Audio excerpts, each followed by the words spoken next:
മാന്യ പ്രേക്ഷകർക്ക് എൻ്റെ പ്രണാമം.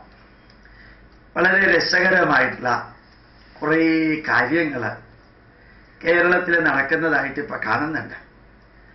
ഒറ്റ വരിയിൽ പറഞ്ഞാൽ കേരള മുഖ്യമന്ത്രി ഏതാണ്ട് നരേന്ദ്രമോദിയുടെ ഒരു ആരാധകനും ഫാനും ഫോളോവറും ഒക്കെ ആയിട്ടുണ്ടോ എന്നൊരു സംശയം. ആ സംശയം സന്തോഷകരമാണ് കേട്ടോ. ഈ ലോകത്തിലെ, ഈ ഭാരതത്തിലെ ഓരോ സംസ്ഥാനത്തിലെയും വികസനത്തിന്, ലോകത്തിൻ്റെ വികസനത്തിന് ഉൾപ്പെടെ നല്ലത് ചെയ്യുന്നവരുടെ കാൽപ്പാടുകൾ പിന്തുടരാൻ ഇതുവരെ നല്ല രീതിയിൽ ചിന്തിക്കാത്തവരും പ്രവർത്തിക്കാത്തവരും ഒരുങ്ങി പുറപ്പെട്ടാൽ അത് സന്തോഷകരമായിട്ടുള്ള കാര്യമല്ലേ? മാറ്റുവിൻ ചട്ടങ്ങളെ, നശിപ്പിക്കുവിൻ ചട്ടങ്ങളെ എന്നല്ല പറഞ്ഞിരിക്കുന്നത്. ഇപ്പൊ പിണറായി വിജയനൊക്കെ യോഗ എന്നുള്ളത് ചെയ്യാനായിട്ട് പോവാം. മന്ത്രിമാര് യോഗചര്യ ഉദ്ഘാടനം ചെയ്യാനായിട്ട് ഇന്നലെ 21-ാം തീയതി പോവാം.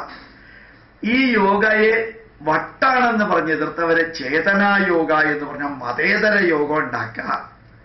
എന്നിട്ട് അത് എല്ലാ പാർട്ടിക്കാരും പഠിക്കുക. യഥാർത്ഥത്തിൽ ഇനി ഇതിനേക്കാളും വലുതായിട്ട് എന്താ വേണ്ടത് എന്ന് ആലോചിച്ച് നോക്കുക.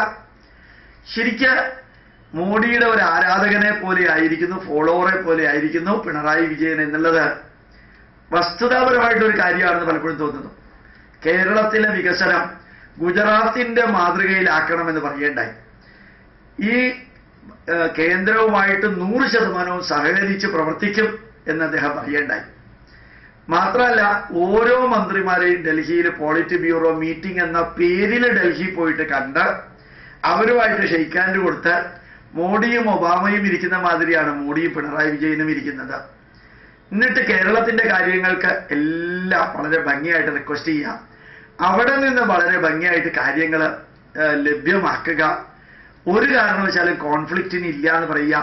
പണ്ട് അടൽ ബിഹാരി വാജ്പേയി കേരളത്തിലേക്ക് വന്നപ്പോൾ ഇ കെ നായനാര് എയർപോർട്ടിലേക്ക് പോലും പോയില്ല.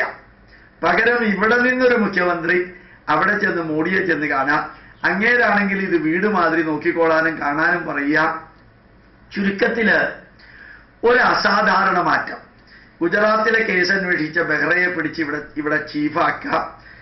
ഏതാണ്ട് തന്റെ മന്ത്രിമാര് വേണ്ടതിനും വേണ്ടാത്തതിനും കിടന്ന് ഒച്ചയെടുക്കുമ്പോൾ എങ്ങനെയാണോ മോഡി തന്റെ മന്ത്രിമാര് വേണ്ടതിനും വേണ്ടാത്തതിനും സംസാരിച്ചപ്പോൾ നിയന്ത്രിച്ചത്, അതേപോലെ സുധാകരനെയും ബാക്കി പലതിനെയും ഒക്കെ നിയന്ത്രിക്കുക.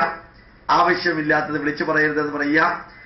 അത് മാത്രമല്ല, നല്ല രീതിയിൽ അടുക്കും ചിട്ടയോടും കൂടി വളരെ സ്പീഡിൽ കാര്യങ്ങൾ നടത്തിക്കുക.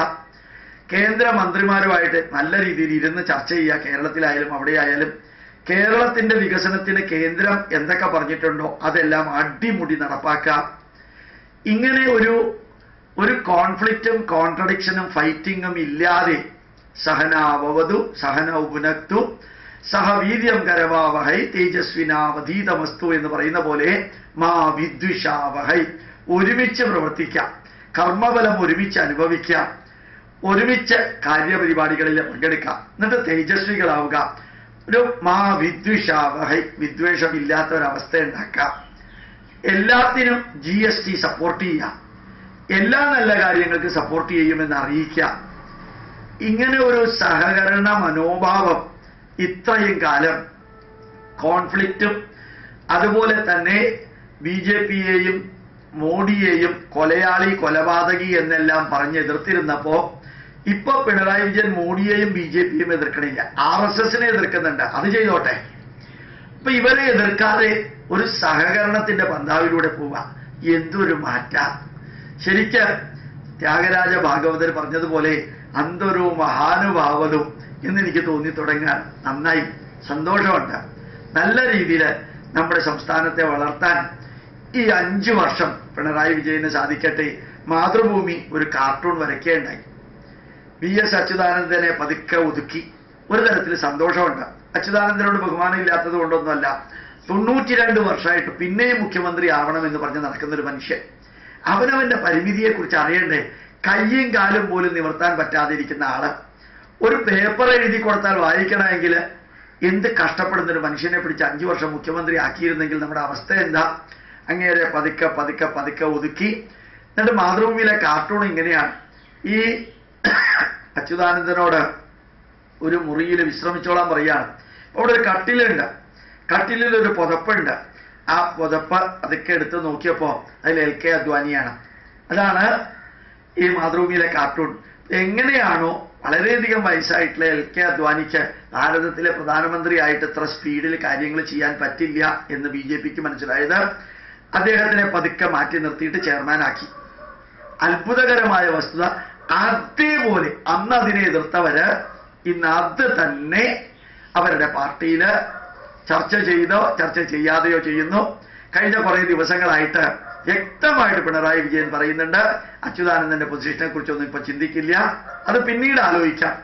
അദ്ദേഹത്തിന് തന്നെത്താനെ ചിന്തിച്ചൂടെ, എനിക്ക് പ്രായമായി, ഇനി ഈ ഇതുമാതിരി സ്പീഡിൽ കാര്യങ്ങൾ ചെയ്യാൻ സാധിക്കില്ല, എന്തായാലും ഒരു പ്രാവശ്യം മുഖ്യമന്ത്രി ആയതല്ലേ, ജന്മസാഫല്യമൊക്കെ നേടിക്കഴിഞ്ഞില്ലേ, ഇനിയെങ്കിലും അദ്ദേഹം വിശ്രമിക്കണം. പിണറായി വിജയന്റെ കരങ്ങൾക്ക് ശക്തി പകരണം, നല്ല രീതിയിൽ കേരളത്തെ ഭരിക്കാൻ. ഈ കമ്മ്യൂണിസ്റ്റ് പാർട്ടിക്കാര് RSSനും BJPക്കും മറ്റുള്ളവർക്കും എതിരെ ചെയ്യുന്ന അക്രമങ്ങളോട് ശരിക്ക് ശക്തമായിട്ടുള്ള നടപടിയെടുക്കണം. തിരിച്ചും അതുപോലെ ഉണ്ടാകാതിരിക്കാൻ ശ്രമിക്കണം. നല്ല ഒരു കേരളം, നല്ലൊരു ഭാരതത്തിന്റെ ഭാഗമാകണം. നല്ലൊരു കേരള ഭരണം നല്ലൊരു ഭാരതത്തിന്റെ ഭരണത്തിന്റെ കൂട്ടത്തിലാവട്ടെ എന്ന് പ്രാർത്ഥിക്കുന്നു. പ്രണാമം, നമസ്കാരം.